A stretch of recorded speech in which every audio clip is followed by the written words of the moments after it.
An old culture, rare, strong and colorful. The Igue Festival of the Benin people.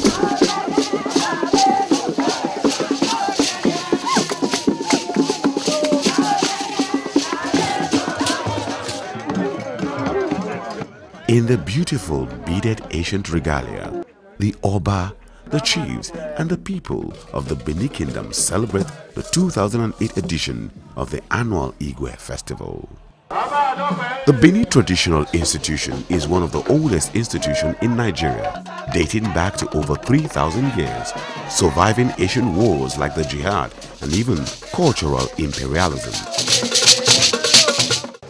Amazingly, Benin people have been able to preserve their culture and along with it, the ancient colorful ceremonies which give insight into how they lived many years ago.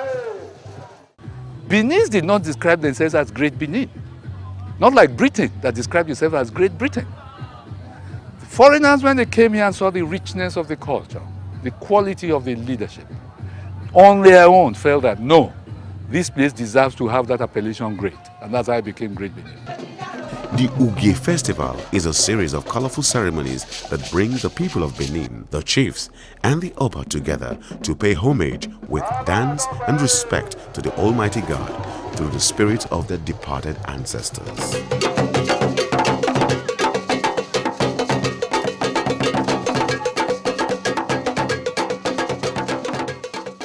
Benin has recorded great achievements from great rulers like Oba Ewai the Great, who initiated the Igue Festival, and Oba Igue, who could speak Portuguese and who sent ambassadors to the UK, Portugal, Germany and all the way to India.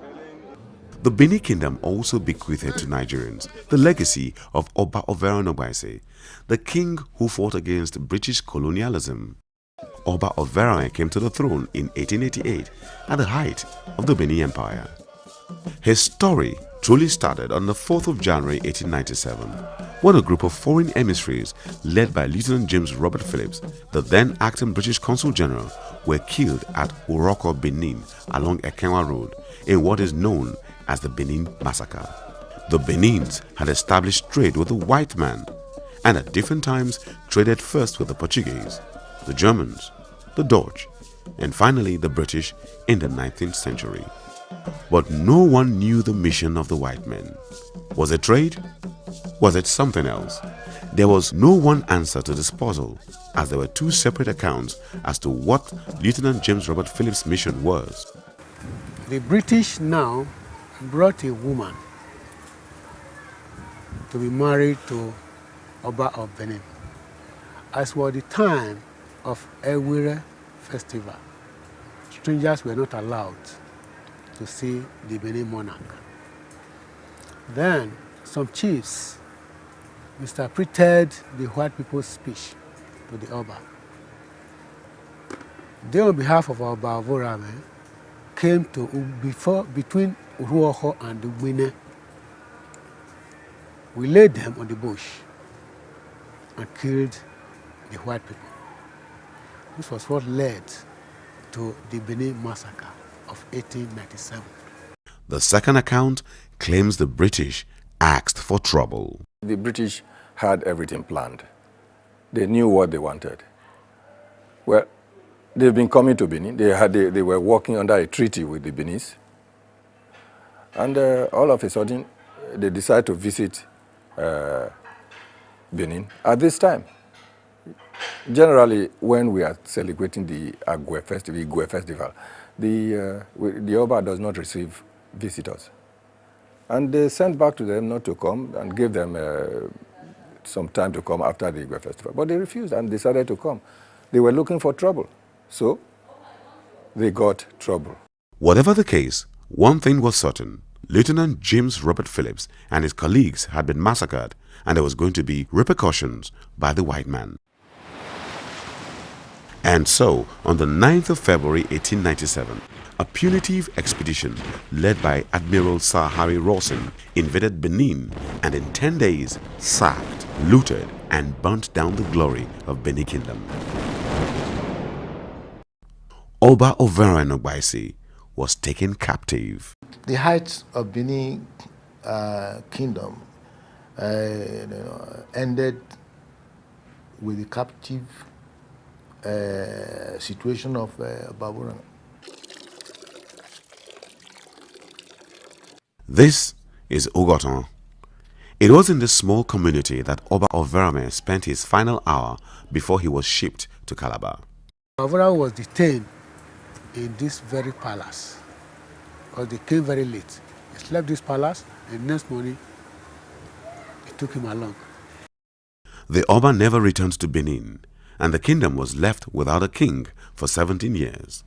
We had to experience a kind of interregnum of between 10 to 17 years when there was no Oba in Benin. So the chiefs were just on their own, until the British were reasonable enough to restore the monarchy again. And then Oba Eweka II came on through. In order to avert misfortunes such as that of Oba Overame's era, Benin people come together at the end of every year to celebrate the Igue Emobo at the Oba's palace. Here, prayers are offered to drive away evil from the kingdom. And as it is with tradition, the Omonoba sits outside the palace for the ceremony. The Oba is escorted out of the palace by warrior archers.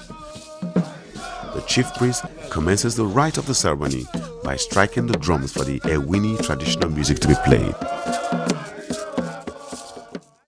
The Oba then proceeds to the drum area where he offers prayers with his okure, the scarlet traditional staff of office. The ritual is complete, and the people walk back the Oba into the palace.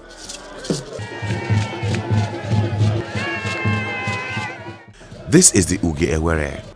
The Uge Ewere is the final ceremony of the Igue festivities. This ceremony is the one that ushers in the new year. The Ewere ceremony was initiated by Oba Ewere the Great. As Prince Ogun, the Ewere leaf sheltered him from his enemies. Since then, the Ewere leaf has come to signify peace after turbulence. And so, at the end of every year, the Uge Ewere celebration attracts prominent Benin sons and daughters from all over the world to partake and receive the Ewere peace leaf from the Oba of Benin. Ewere is approaching. Open your doors for Ewere. It has come to symbolize the fact that we want you to open your doors for peace, for gladness, for joy, for everything that God bestows on mankind to enter your home. I still have my culture with me. I'm always here every year to celebrate my culture with the Edo people. The Asian festival had a beautiful ending as the Benin people faced 2009 in peace. This peace was extended as it continues to share the joys, passions, celebrations, and culture of the Nigerian people.